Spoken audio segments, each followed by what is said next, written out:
नमस्कार दोस्तों। आज हम जिस विषय पर बात करने वाले हैं वो जितना ऐतिहासिक रूप से समृद्ध है, दुर्भाग्य से आज उतना ही जटिल और दुखद भी बन चुका है। हम बात कर रहे हैं मणिपुर की। सोचिए, एक तरफ तो इस राज्य की इतनी प्राचीन संस्कृति, शानदार इतिहास और कमाल की प्राकृतिक सुंदरता है, और दूसरी तरफ 2023 से लेकर अभी 2026 तक का वो विनाशकारी संघर्ष जिसने पूरे राज्य को अंदर तक झकझोर कर रख दिया है। ये कंट्रास्ट काफी हैरान करने वाला है।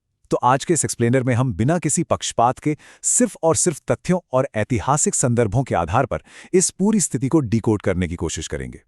तो यहाँ सबसे बड़ा सवाल जो दिमाग में आता है वो ये है कि आखिर पोलो की जन्मभूमि इतने गहरे संघर्ष में डूब कैसे गई। मतलब जिस राज्य ने पूरी दुनिया को आधुनिक पोलो का खेल दिया, जो सदियों तक एक बहुत ही वाइब्रेंट और स्वतंत्र साम्राज्य रहा, वो अचानक से एक ऐसे भू राजनीतिक संकट का केंद्र कैसे बन गया। एक ऐसा संकट जिसने रातों रात हजारों लोगों की जिंदगियां बदल दी। इसका जवाब समझने के लिए हमें आज से थोड़ा पीछे जाना होगा।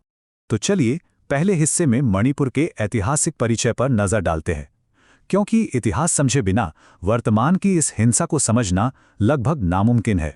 अगर हम टाइमलाइन देखें तो शोधकर्ता बताते हैं कि यहाँ पाषाण युग यानी लगभग 32,000 साल पहले से मानव बसावट के संकेत मिलते हैं। इसे कांगले पाक सभ्यता कहा जाता था। इनका अपना लिखित इतिहास था, बहुत ही समृद्ध साहित्य था। फिर हम आगे आते हैं 1891 में, जब एंग्लो मणिपुरी युद्ध के बाद ब्रिटिश राज ने यहाँ अपना कंट्रोल कर लिया। इसके बाद जो सबसे बड़ा और टर्निंग पॉइंट आया वो था 1949, जब मणिपुर का भारत में विलय हुआ। अब कई सोर्सेस के मुताबिक ये मर्जर काफी विवादास्पद रहा था। ऐसा माना जाता है कि उस वक्त के प्रशासन ने बिना पूर्ण जनसहमति के इसे लागू कर दिया था। और सच कहूं तो इसी ऐतिहासिक पृष्ठभूमि में कहीं ना कहीं आज के इस अविश्वास के बीज छिपे हुए हैं। और हाँ, इतिहास की बात हो और महिलाओं के योगदान का जिक्र ना हो, ऐसा तो हो ही नहीं सकता। आपने शायद नुपी लान के बारे में सुना हो। इसका मतलब है महिलाओं का युद्ध। ये 1904 और फिर 1939 में हुआ था। मणिपुरी महिलाओं ने ब्रिटिश नीतियों और बाहरी व्यापारियों के आर्थिक शोषण के खिलाफ एक बहुत ही ऐतिहासिक और बड़े पैमाने पर विद्रोह किया था। ये कोई छोटी मोटी बात नहीं थी। ये साफ दिखाता है कि यहाँ के समाज में, खासकर महिलाओं में, सदियों से कितनी गहरी राजनीतिक और सामाजिक चेतना रही है। अब आते हैं दूसरे अहम पहलू पर, भौगोलिक और जातीय विभाजन। इस संघर्ष की जड़ों तक पहुंचने के लिए मणिपुर के इस अनोखे भूगोल को समझना बहुत जरूरी है। और ये जो डेटा है ना, ये वहां की विषम जनसांख्यिकी को बहुत ही शानदार तरीके से समझाता है। देखिए, एक तरफ इम्फाल घाटी है जो पूरे राज्य का सिर्फ 10% हिस्सा है, लेकिन राज्य की 57% से ज्यादा आबादी यहीं रहती है। इसमें मुख्य रूप से बहुसंख्यक मेतई समुदाय है, और हाँ, राज्य की ज्यादातर राजनीतिक शक्ति भी यहीं केंद्रित है। अब दूसरी तरफ देखिए आसपास की पहाड़ियां। ये राज्य का 90% हिस्सा कवर करती हैं, और यहाँ कुकी और नागा जैसी जनजातियां रहती है। 1960 के भूमि राजस्व अधिनियम के तहत इन पहाड़ी जमीनों को विशेष संरक्षण मिला हुआ है। इसका सीधा सा मतलब यह है कि घाटी के लोग पहाड़ियों में आसानी से जमीन नहीं खरीद सकते, और सही मायनों में यही भौगोलिक और कानूनी विभाजन आज एक बहुत बड़ा विवादित मुद्दा बन गया है। तो अब सवाल उठता है कि इस मौजूदा विवाद का मुख्य कारण क्या था। चलिए इस चिंगारी की बात करते हैं जिसने इस आग को भड़काया। 14 अप्रैल 2023, ये वो तारीख है जिसे भुलाया नहीं जा सकता। इसी दिन मणिपुर उच्च न्यायालय ने एक ऐसा आदेश पारित किया जिसने सब कुछ बदल दिया। कोर्ट ने राज्य सरकार को निर्देश दिया कि वो बहुसंख्यक मैतेई समुदाय को अनुसूचित जनजाति यानी एसटी का दर्जा देने की सिफारिश करे, और वो भी सिर्फ 4 हफ्ते के अंदर। हालांकि बाद में सुप्रीम कोर्ट ने इस फैसले की काफी आलोचना भी की, लेकिन तब तक बहुत देर हो चुकी थी। इस एक आदेश ने समुदायों के बीच एक बहुत ही गहरा अविश्वास पैदा कर दिया था। अगर हम पहाड़ी जनजातियों, खासकर कुकी समुदाय के नजरिए से देखें तो उनकी प्रतिक्रिया बहुत ही स्पष्ट थी।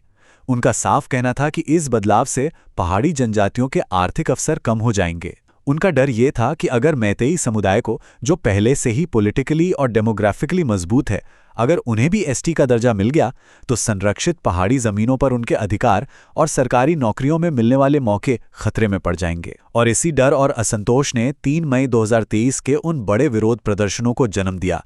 फिर उसके जवाब में रैलियां हुईं, और देखते ही देखते स्थिति पूरी तरह से नियंत्रण से बाहर हो गई। चलिए अब चौथे हिस्से की तरफ बढ़ते हैं, अफवाहें और हथियारों का प्रभाव। देखते हैं कि कैसे कुछ ही समय में ये विरोध पूरी तरह से हिंसक झड़पों में बदल गया। अब जो बात वास्तव में हैरान करने वाली है वो ये है कि कैसे आधुनिक तकनीक और अवैध व्यापार ने इस पूरी सिचुएशन को बद से बदतर बना दिया। सबसे बड़ा विलन साबित हुआ फेक न्यूज़। मतलब दिल्ली की एक पुरानी तस्वीर और म्यांमार के एक वीडियो को सोशल मीडिया पर मणिपुर का बताकर वायरल कर दिया गया। इससे दोनों तरफ का गुस्सा एकदम से भड़क उठा। दूसरा बड़ा कारण था पहाड़ी इलाकों में अफीम की खेती और ड्रग माफिया, जिन्होंने इस अस्थिरता का पूरा फायदा उठाया। और तीसरा, जो सबसे ज्यादा चिंताजनक है, वो ये कि सुरक्षा बलों को इस संघर्ष के दौरान चीनी मूल के अत्याधुनिक विदेशी हथियार मिले। इन तीनों चीजों ने मिलकर एक स्थानीय विरोध को सीधा एक सैन्य स्तर के संघर्ष में तब्दील कर दिया। इस बीच एक और चीज हुई। कई बार इस हिंसा को धार्मिक रंग देने की कोशिश की गई, लेकिन अगर हम foundation for India and Indian diaspora studies की रिपोर्ट और बॉम्बे के आर्क बिशप के बयान को देखें तो ये एकदम शीशे की तरह साफ हो जाता है कि ये कोई धार्मिक युद्ध नहीं है। देखिए, ये सच है कि दोनों समुदायों के अपने अपने धर्म हैं। मैतेई समुदाय में हिंदू और सनमाही धर्म को मानने वाले ज्यादा हैं, जबकि कुकी मुख्य रूप से ईसाई हैं। लेकिन ये लड़ाई धर्म की नहीं है। ये लड़ाई मूल रूप से जातीय पहचान, ऐतिहासिक अविश्वास और भूमि अधिकारों की है। आगे बढ़ते हैं हमारे 5वें भाग पर, मानवीय संकट और राहत। क्योंकि जब भी हिंसा होती है, सबसे बड़ी कीमत हमेशा आम इंसान को ही चुकानी पड़ती है। इस संघर्ष के जो आंकड़े सामने आए हैं वो सच में हृदय विदारक हैं। 60,000 से ज्यादा लोग रातों रात अपने घरों से बेघर हो गए। उन्हें रिलीफ कैंप्स में जाकर शरण लेनी पड़ी। सैकड़ों लोगों ने अपनी जान गंवा दी। इसके अलावा जो मानसिक आघात लोगों ने झेला है और स्थानीय प्रशासन के पूरी तरह से ढह जाने के कारण आम लोगों को बुनियादी चीजों के लिए भी तरसना पड़ा। सोचिए, भोजन, साफ पीने का पानी और आश्रय जैसी बेसिक जरूरतों का एक बहुत भारी संकट पैदा हो गया। लेकिन कहते हैं ना, घोर अंधकार में भी उम्मीद की कोई ना कोई किरण जरूर होती है। डॉक्टर्स फॉर यू जैसी संस्थाओं ने ग्राउंड जीरो पर जो काम किया वो सच में अभूतपूर्व है। जरा कल्पना कीजिए, ऐसी मुश्किल परिस्थितियां जहां इंटरनेट बंद है, संचार के साधन ठप पड़े हैं, वहां इन मेडिकल टीमों ने स्वास्थ्य शिविर लगाए, गर्भवती महिलाओं, छोटे बच्चों और बुजुर्गों को अनिवार्य चिकित्सा सहायता पहुंचाई। ये तस्वीरें खुद उस राहत कार्य की गवाही दे रही हैं। तो चलिए अब हम अपने आखिरी सेक्शन पर चलते हैं और देखते हैं कि इस पूरे संकट के दौरान सरकार और न्यायालय ने क्या कदम उठाए। जब लाख कोशिशों के बाद भी हिंसा कम नहीं हुई, तो नवंबर 2024 में 6 पुलिस थाना क्षेत्रों में विवादित अफस्पा कानून को फिर से लागू करना पड़ा। फिर आता है 4 फरवरी 2025 का दिन, जब सुप्रीम कोर्ट के आदेश पर एक फॉरेंसिक रिपोर्ट सामने आई। इस रिपोर्ट में तत्कालीन मुख्यमंत्री एन बीरेन सिंह के एक कथित ऑडियो टेप की पुष्टि हो गई। इसके बाद तो राजनीतिक भूचाल आना ही था। भारी राजनीतिक दबाव के चलते 9 फरवरी को मुख्यमंत्री को इस्तीफा देना पड़ा और आखिरकार स्थिति को संभालने के लिए 13 फरवरी 2025 को राज्य में राष्ट्रपति शासन लागू कर दिया गया। यानी कंट्रोल अब सीधे केंद्र सरकार के हाथों में चला गया। ये सारी घटनाएं हमें अंत में एक बहुत ही गंभीर और महत्वपूर्ण सवाल पर लाकर खड़ा कर देती हैं। समुदायों के बीच ये टूटा हुआ विश्वास और स्थायी शांति आखिर फिर से कैसे स्थापित होगी? क्योंकि देखिए, सैन्य बल और राष्ट्रपति शासन तो बस एक टेम्पररी सॉल्यूशन है। वो सिर्फ एक अस्थायी रोक लगा सकते हैं। असली और सबसे बड़ी चुनौती तो दोनों पक्षों को एक साथ बातचीत की मेज पर लाने की है, उस टूटे हुए सामाजिक ताने बाने को फिर से बुनने की है। और हम सब जानते हैं कि ये रास्ता बहुत लंबा और कठिन होने वाला है। तो इस डीप डाइव में हमारे साथ जुड़ने के लिए बहुत बहुत शुक्रिया। इस पूरी स्थिति के बारे में आपका क्या सोचना है? ये वाकई में विचार करने वाली बात है।